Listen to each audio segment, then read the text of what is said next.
Hello, everyone. United Way of Greater Toledo is excited to present the second webinar of our new donor education series, Using Data to Drive Giving Decisions. United Way believes when donors are empowered, we have the best chance to drive positive community change. And that's what these series are all about, informing and empowering you with knowledge. Along with today's webinar highlighting how to use data in the decision-making process, we are planning 3 additional webinar topics, including giving plans for retirement, taking place in August, a lifetime of giving, targeting emerging philanthropists and how to establish good giving practices, taking place in October. Additionally, next month, we'll be hosting a webinar on the 2020 census and why it matters to you. This webinar is already open for registrations. To register, go to www.unitedwaytoledo.org and click the In the Community main head, then Events, to locate the event details and to sign up. All of these webinars are offered with your flexibility in mind, and they will be recorded so that they can be accessed at a later time. Please help us spread the word and share our future presentations with others. Now let's get started. I'd like to introduce today's presenters. First, we have Wendy Peastrew.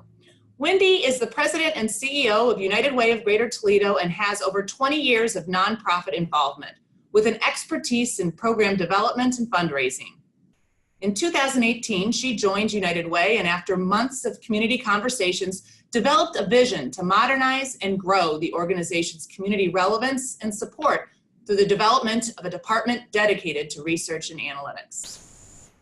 Also joining us today is Devon Overton.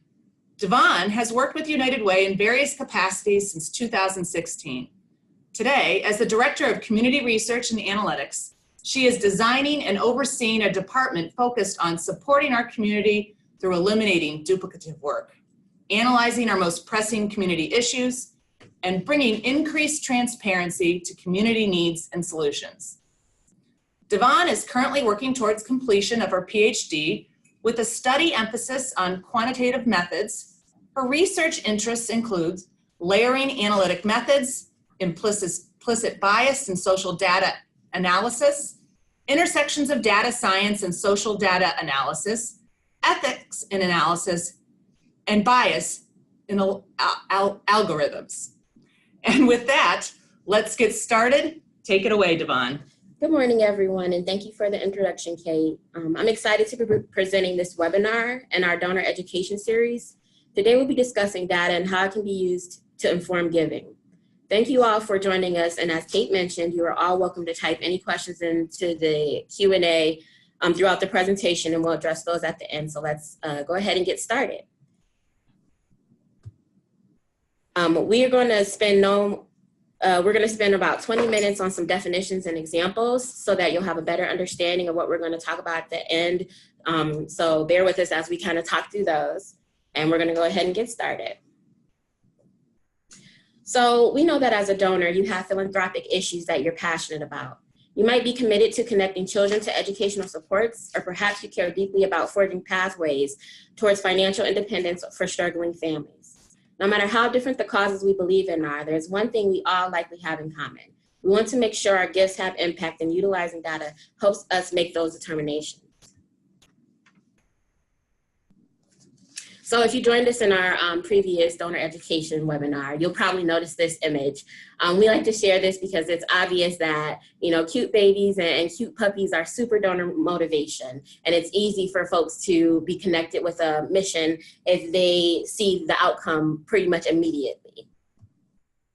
But we also know that donors don't often think of analytics and measurement as part of, or as particularly motivating. But donors do like to see results and know that the causes that they give towards are creating lasting, impactful change.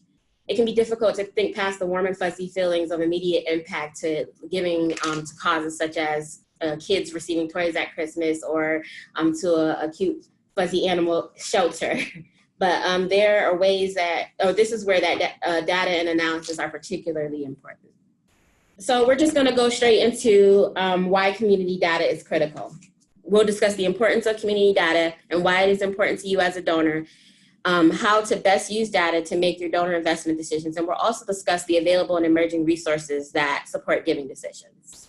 So we're going to start off talking about like, what is community data? What are the different types of data? What are the different types of local data? We'll go over the levels of data, which is going to be that individual, program, and community data. And for this discussion, individual will refer to micro level data, programmatic data will be meso level, and community data will be micro level data. And then we'll talk a little bit about community surveys, community conversations, and assessments, and what that looks like. So metadata, quantitative data, and qualitative data, I'm just going to give you some quick definitions of that. So metadata is going to be data that describes or gives information about other data. So naming variables and categories is particularly what metadata is used for. Quantitative data is going to be that data that you use to count or measure something, size, weight, volume, or area.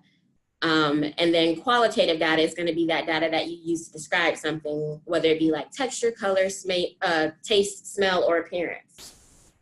Okay, and so this is an example of how meta, quantitative, and qualitative data are used. So the metadata is going to be that those healthy meals served, the number of healthy meals served, that's the descriptor or the variable for what we're counting. The quantitative data is going to be that 10 of 200, and that's literally just a count. And you can see there that it's saying 10 of 200. And then the qualitative data really gives us additional information about what we're looking at. And it lets us know that in this particular scenario, healthy meals were prepared for all the clients, and the majority of the clients were allergic or had medical restrictions preventing them from consuming the meals.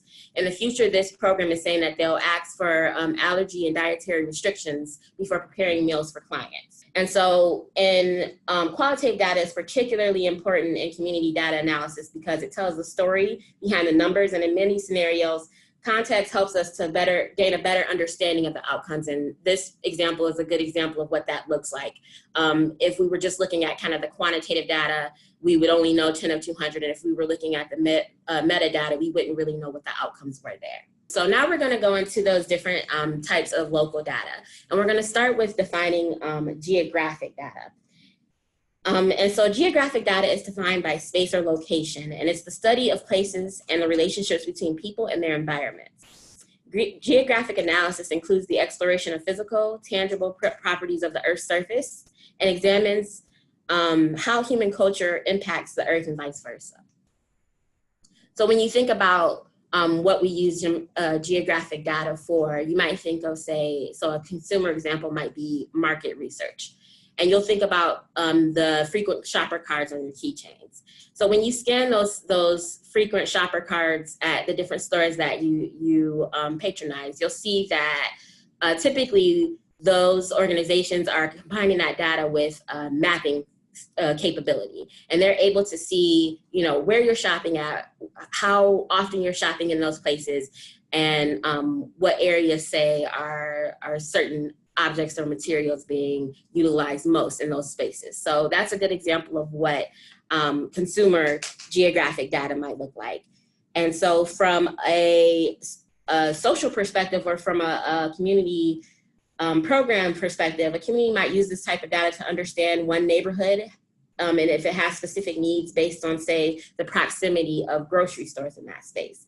So looking at a location, a neighborhood adjacent to resources can truly illuminate what those needs might be. So it's important to consider different types of resources. If a neighborhood has a low density of grocery stores, but an oversaturation of food banks or community gardens, access to food may not be an issue. The education around proper nutrition might be an emerging theme that you see there, because it may be more relevant. So you can see how incorporating geographic data analysis is key to understanding community based on space and area. So the next type of local data that we're going to talk about is going to be demographic data. And demographic data is really that study of individuals and changes in populations. So a fun fact, the term demography is translated from Greek and literally means description of the people. And that means that this is data that's defined by person or the people or group of people. And typical demographic analysis might include like age, zip code, income, gender, etc. Those are what we would call like demographic measures.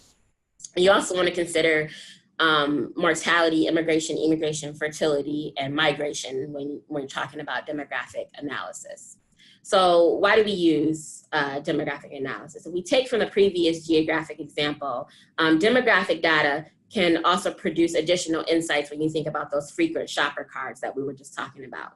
So if a corporation or a store knows what a customer is buying, where the customer is buying it from, and what time they are buying it, the next logical question is to wonder who's buying the products. So for example, the store might notice that men or women between the ages of 45 and 60 are their most frequent shoppers. So they target their marketing towards that demographic to optimize their revenue. That's a really good example of what demographic might look like in a consumer example. For social community use, you might realize that there are other insights that let us know which groups of people are the most susceptible to issues of improper nutrition. If we take from that previous community example, and we're talking about grocery stores in an area or food banks in an area, we would be able to pull information about like what groups of people are most susceptible to improper nutrition or nutritional education. So programming can be targeted to support those specific groups, whether it be a particular age, race, or income level. So then we're going to go into defining policies or system data. And there's a ton of different types of policies and systems data, but we typically use this type of data for policy analysis. And the process of identifying policies that may address an issue and the comparison of possible policies to determine the most effective and efficient of the options is what policy data is typically, or I'm sorry, policy analysis is typically defined as.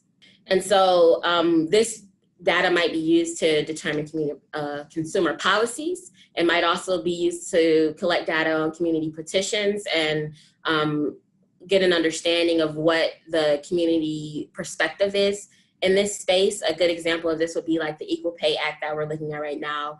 We might use community or policy data to collect names on the petition and see how many people are interested in moving certain issues forward. So that's a really good example of what policies or systems data looks like.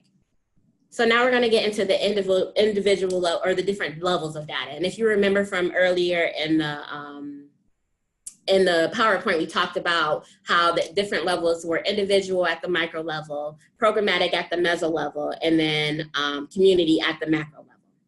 So we're going to start with individual level data, and you'll probably notice there's some similarities here. There's a lot of crossfire with the individual data versus like demographic data, but individual data is going to be that data that's collected and defined by the individual.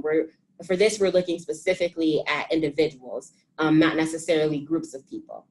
And this is used to determine individual level outcomes and interventions. So it may also be used to recommend programs and resources based on individual level needs, because one size doesn't necessarily fit all for every individual. So we use this data. Like providers often look at the individual needs of a client to connect them with other support. So for example, our 211 service has specialists that work with individuals to understand what their specific needs are and connect them to programs and services based on those individual level needs. The next level of community data is going to be that programmatic data. And so this is data that's collected through and reported by community and social programs.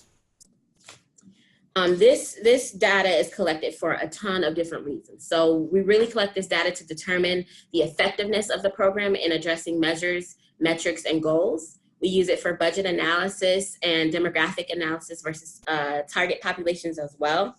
So in conducting programmatic analysis, it might often look like an evaluation or an assessment. And these considerations look at like the effectiveness of the measures and metrics, as I mentioned.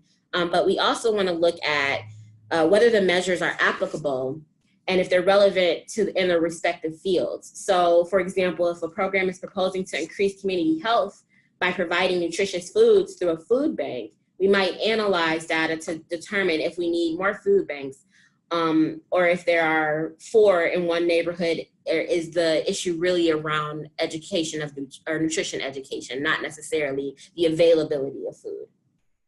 And then, we would also look at the effectiveness of the program in addressing those measures. So not just if they make sense for the field that they're in, but if they're actually affecting what they say they are affecting.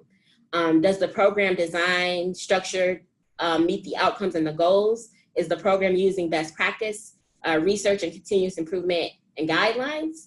So we might say that the program determines the issue is really nutrition education. Is the program attempting to educate residents on proper nutrition by simply handing out pamphlets with no instruction, dialogue, or hands-on education? Research could reveal that this may not be the best practice in administering nutritional education. Is the program continuing research to improve as the field of nutritional education evolves? And another question we might ask are, are they improving their implementation methods to ensure they reach the most vulnerable constituency? So when you think about the program analysis, you might also want to look at the budget information. So some of the questions we might ask are whether the data is following best practice in budgeting. Are they considering sustainability and a diverse funding structure? And does the cost of service match the service provided? So how do the funding sources stack up to the available funding streams in the overall community? We would expect that a food nutrition program was to develop a sustainable funding model and source the materials at a low and optimal cost to provide the best service for a reasonable cost overall. And then when we look at demographic analysis versus the target populations, we're confirming that the program is serving the target population through demographic analysis. We are confirming that they are serving the total numbers of individuals that they budgeted to serve.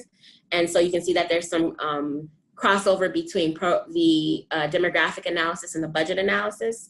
And then we'll be able to also see how demographics compare to other programs offering similar services in the community.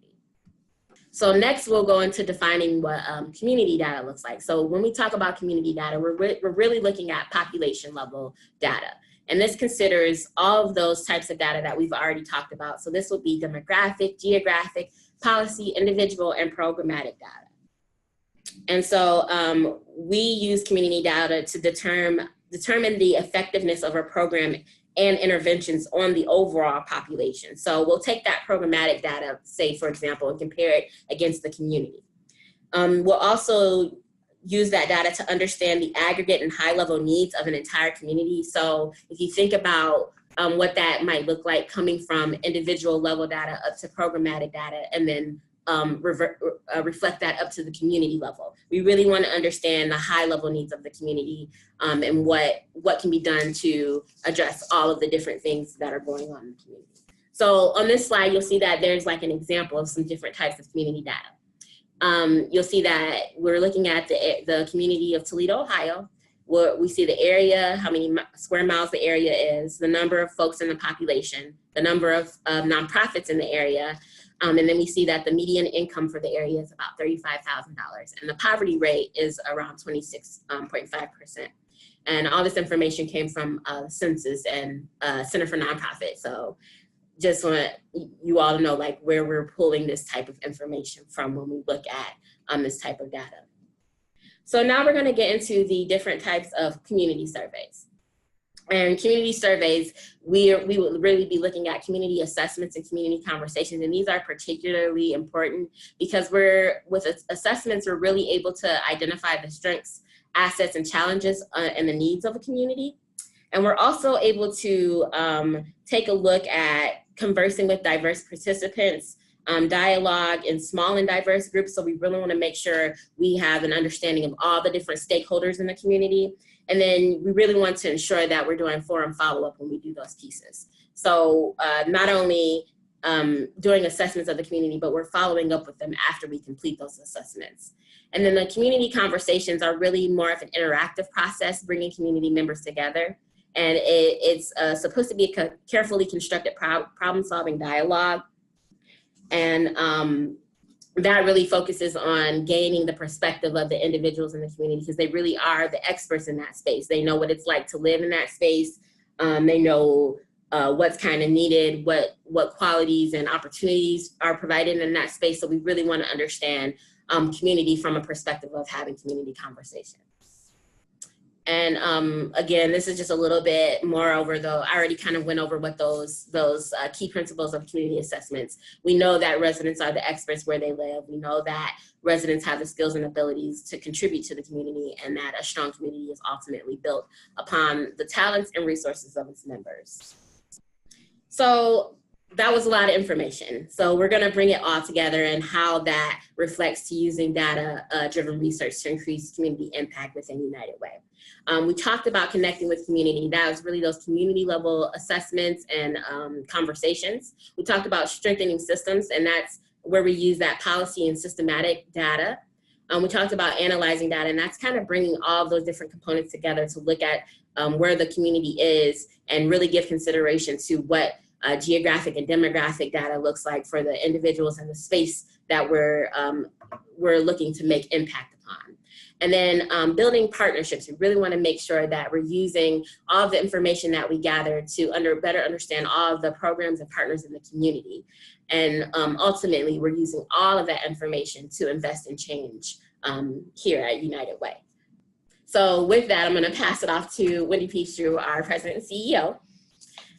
And she's going to talk a little bit more about what United Way looks like moving forward. All right, thank you, Devon. And I appreciate everybody signing on to this webinar. I hope that you've learned a few things. I realize the information's a little dry, but that's okay because, you know, United Way has been in the space now for 100 years and assessing nonprofits in the area and figuring out where the best investments can be to make our community stronger. It's also about learning where our community needs investment. And so we looked at what our options were and decided going into a space that's a little different, more progressive, and I think a little different for United Way in this arena so that our corporate funders and leading donors, you know, can find something to invest in that makes them feel really good. It was interesting to have many community conversations around what folks were hoping to see the United Way become, to see what meaningful assessment looks like, how we, as Devon mentioned, you know, reducing the number of duplications that we see in our nonprofit space and just find a better approach to coordinated funding. So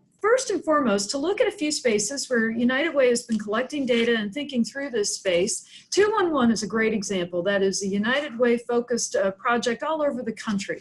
And there's a lot we can learn from the data that we get through 211, and we can take it to another level. Currently, we're in talks with the city, the county, different folks about how to collaborate with 911 and 311 and those varying services to see how we share information and maybe create a better continuum of care for our community. In some ways, 211 was actually a big inspiration to get started in this space, to bring Devon and some others to where they could go to the next level with their data information. Now, another fun area is, you know, our women's initiative for the last 5 years has worked really, really hard to make the Dolly Parton Imagination Library expand and grow and meet the needs of the TPS school district and children who live in that district. And as we work to grow the Imagination Library, a lot of positive data came out of this. And we started to realize where we can make an impact on children before they start school and prepare them for kindergarten. The data that we've extrapolated from this has gone a few different directions. We learn more about the pre-K space as we try to build out a universal pre-K program in our community. We learn a little more about our parents and how they move around town, what their needs look like, and how to address families as a whole unit. The other thing that's kind of exciting is now the governor is thinking of going ahead and in the budget addressing the Imagination Library and assisting in the funding for that. They will be visiting us on June 11th, 2019. We're very excited to have that conversation, and it is the data that has driven them to make this investment. So it's very exciting we had that available. Another area where we can collect data would be in our hubs. Our schools as community hubs are, you know, we're growing the program. We've added a couple of new schools. There's a lot of data that you can garner, not just from the school attendance and grades and things that are happening to the children in this community, but we want to learn more about their families and how to create stability in their families so they stay in their neighborhood, stay in their home, find a safe community to be a part of, and how we can, through the hubs, offer opportunities for them to feel like they are secure. So this is an area that we're growing and working on. And would like to see, as we garner more data and more information about how to support these families, see what the opportunities look like to make it a better community-based, you know, program. We would like to also grow our HOPES program outside the TPS district. So we're talking to a number of other districts, school districts, as well as some Catholic schools. And again, it's getting those layers and layers and layers of information in one place so that we can share a vision for the community at large and how donors can invest in that vision. Now, United Way is going to a collaborative impact model, and this has been interesting. Over the years, United Way has invested in a number of agencies, and I always call it just buckshot investment. And this is about getting a lot more focused on where the investment dollars go, and to be completely issue-driven, not agency-driven. And what I sort of like about the platform that Devon is working on, which is called Clear Impact, you're able to put the blindfold on and get a sense of where the need is and how the investments can be made, where collaborations can exist within the investments, and just, again, get really focused on an issue. Now, for our organization, we're gaining lead partners. We're in process now. And to have folks who have true expertise in these areas, at United Way, we've gone from being a much larger organization to one that's smaller. And it's nice to have these lead partners who have folks on the ground who really understand the work and have the credentialing to make these investment choices more logical. So again, when you invest in United Way or any philanthropy, you want to make sure that you are being very issue focused, that they have the data that helps you make good decisions and the expertise to back it up. So as we move into that space, we're very excited to have initiated not just a community research and data analytics department. And by the way, the product we use is the kind of thing that can be found anywhere, but we thought we'd go to a different level and plug in the talent, the caliber of somebody who is PhD credentialed and really working in very specific spaces to make this data work for us at a very special level. We've also put together, and I'm most excited about this, a board level digital strategy committee made up of the finest people in town. They come from organizations like Owens Corning, Owens, Illinois, Dana, HCR Manicare, BGSU, and the University of Toledo. They are all teaching us about the best practices and the ways to make the data actionable. United Way, because this is a new project for us, tapping into this expertise is very meaningful. And I have one corporate friend in town who said, you can be the honest broker of data, but if we're going to do that, we have to get it right and have the right people engaged. So this slide gives you an idea of what that structure looks like and how Devon is getting advisement from some of the best in the business. So we're looking to this to be, I think, an asset that is community involved, and something that is available to the community. The city, the county, a number of partners are working with us. We have an event that will be in August that talks more about this assessment model, and we want to open that up to you all who are listening today, because if you have this level of interest, I think you would enjoy the discussion.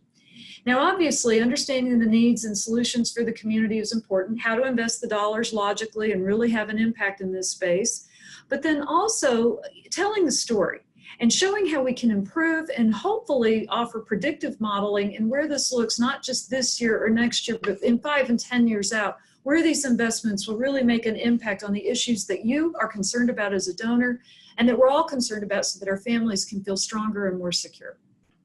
Thank you, Wendy. And so Wendy kind of went over a lot of what this looks like when we talk about how community data is used. Again, it's used to determine those needs at a community level, a programmatic level, and even individual level. Identify system improvement and opportunities, where there's also a component of applying for grants and resources that we're really going to look forward to, making sure that we're aligning what's available in the community versus what is available in way of grants and resources, and that we're really working together to do this. We also want to ensure that we're measuring the impact and we're applying continuous improvement. We learn things every year, every funding cycle, every time we do reporting, we learn new things. And we want to ensure that we're evolving our model to include continuous improvement in the same manner that we ask that our programs do. We also want to create insights and analysis. As Wendy mentioned, some algorithms and predictive modeling are kind of the next steps after you get a good understanding of what that geographic, demographic, individual level data, all that kind of baseline stuff that I talked about. All that has to be very clean and clear before we can move on into placing that information into algorithms and predictive modeling. And then using all that information to address the root causes. So using that data to kind of drill down into what the true issues are in the community and making sure we're addressing those long-term concerns while we're still focusing on some of the short-term and immediate goals as well. And obviously, there's a ton of information that we covered in this webinar, and there's much more information that we would need to consider when we talk about community data. Collaborations and partnerships, as I kind of briefly mentioned, we're really working with anchor institutions in the area, local government, and what that looks like in this space is really building APIs or application programming interfaces and integrations with other softwares in the community to kind of lighten the load of our programs that we fund and other programs in the community, so that then when they're reporting out, they're not putting in duplicate efforts to reporting that data out. You would also want to consider some other resources such as GuideStar or Charity Navigator, and really we would talk about that, what that looks like in the future in comparison to the work that we're doing. Then you also want to make sure that you're looking at apples to apples comparisons. It's very easy to look at a ton of different data, reports, analytics, and think that you're looking at data that's comparable to one another. But you really have to understand the methodology behind it and the target population that a lot of that data is referring to. And that leads into that larger conversation around big data and predictive modeling again. Like, we really want to make sure that we have clean, good baseline data before we move into some of those bigger spaces and start to pull different insights and illuminate different issues using predictive modeling and some of that big data that's available in the community. As I mentioned, methodology is extremely important. You think about the assessment and evaluation process and program evaluations, and also the methodology that different softwares use. So the software that we're moving into, as Wendy mentioned, Clear Impact, utilizes the methodology of results-based accountability. And that really focuses on getting to the result that we're looking for, making sure we're aligning all of our resources, all of our efforts, all of our programs to point towards those results. And a little bit of a deeper level consideration in methodology would be like statistical biases. And if you think about it, there are a ton of different statistical biases that make their way into the analysis and the data that we have in the community. One very familiar type of biases would be probably what we would refer to as confirmation bias. We really have this idea, we know that it's something that we're trying to prove, and we gather all this data just to prove the outcome that we're looking for. That can be a good example of what a statistical bias might look like. If we're not being honest brokers of that data, and we really are just trying to prove whatever it is that we set out to prove, we can end up in a space where there are a ton of statistical biases. And we want to ensure that we are not engaging in those as well as we kind of direct this in the community. And then talking about the different types of analytic methods. There are a ton of different methods that we're interested in trying to ensure that we're considering, we're layering when we do these types of analysis, and as we move forward in ensuring that we're making the best decisions for the community and our investments as an organization. So again, this is, all of this is to lead up to what we want to point towards for investment decisions. It really helps with informed decision making from the community members, policy, community planning, program and intervention and development, and for you all as donors. Really understanding the spaces that you're looking at, the data that you're looking at, and what it is you want to impact is what we're kind of getting to here with this webinar, and where we're going with our initiative here in the Research and Analytics Department. And so, of course, there are a ton of different data resources that we kind of want to make sure we point you towards in the upcoming months. We are going to be launching our new website here sometime in the summer, and we'll have a space where you'll be able to access some of these data resources, and we'll have links available to that. We're still compiling daily different types of resources that are available that are trusted within the community. You might think of, say, census data for this, any academic institutions that you trust, anchor institutions, local governments such as the Health Department and Ohio Department of Education.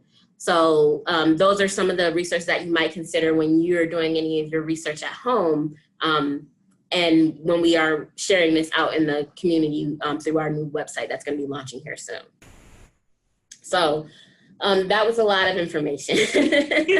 And you're probably thinking, you know, wow, that's a lot to consider just to make an investment. And that's where we kind of take some of that weight off of your shoulders. And we really want to make sure that we're working together to create impact, and that we're looking at everything across the community, all the data that's available, all the programs that are available in the community, and we're aligning those resources for you all. add Yeah, anything? no, thank you, Devon. We appreciate that. And I think you're willing to take some questions now. Sure, Okay. yeah. Again, I know that was a lot of information, so we are going to go ahead and open up the questions for you all. And you should see the Q&A box here. Oh, example of bias. Okay, it looks like we have one question about what the examples of bias in data algorithms. So there are a ton of examples of this.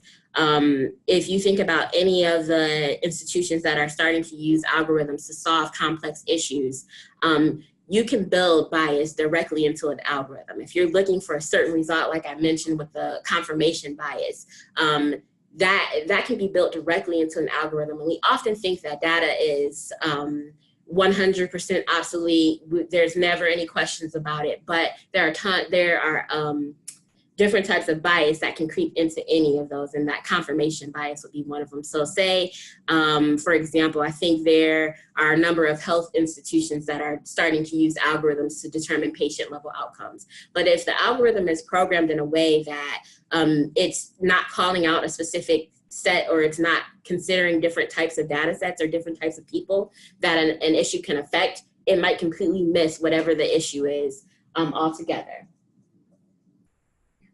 And so I see I have another question. Will the slides be made available? Yes, the slides will be made available. I think we're going to share it out onto our website.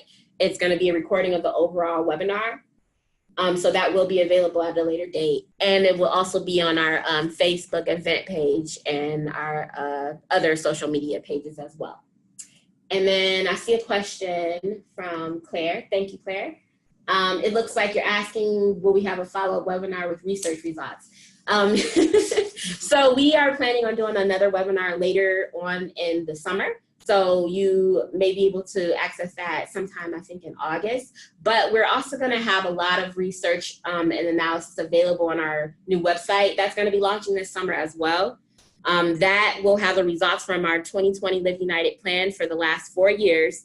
We're still in our final year of collecting that data, and all that data will be uploaded kind of in a live format as it becomes available. So all of the results are going to be available on the website as well, if you are not able to catch that webinar that we're going to have coming up.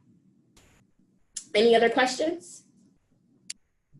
Okay, looks like Tim has a question for us. It says, if we're a data professional, are there opportunities for us to volunteer and support this work? Yes, we definitely need volunteers. Thank you, Tim.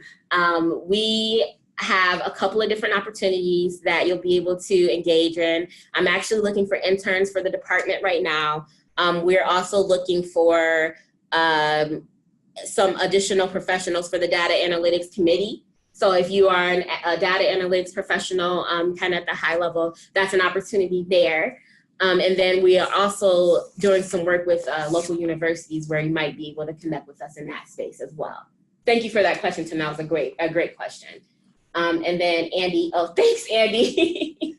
Does anybody else have any questions? Okay, and so if you want to connect with me directly, again, my name is Devon Overton, and you can email me at devon.overton@unitedwaytoledo.org. That's devon.overton@unitedwaytoledo.org. And I'd be more than happy to connect with anyone individually, especially if you have questions about volunteering or getting involved in the data analytics work more closely. Okay, well, that ends today's webinar. We hope you enjoyed the presentation. If you would like additional information on United Way's data initiative, I invite you to also visit our Changemaker blog, where we recently released a new post titled Community Data, Taking the Complexity Out of Your Social Support Decisions. Additionally, this webinar was recorded and is still being recorded. Anyone who registered for the webinar, even if they didn't join us today, will receive a direct link to this recording.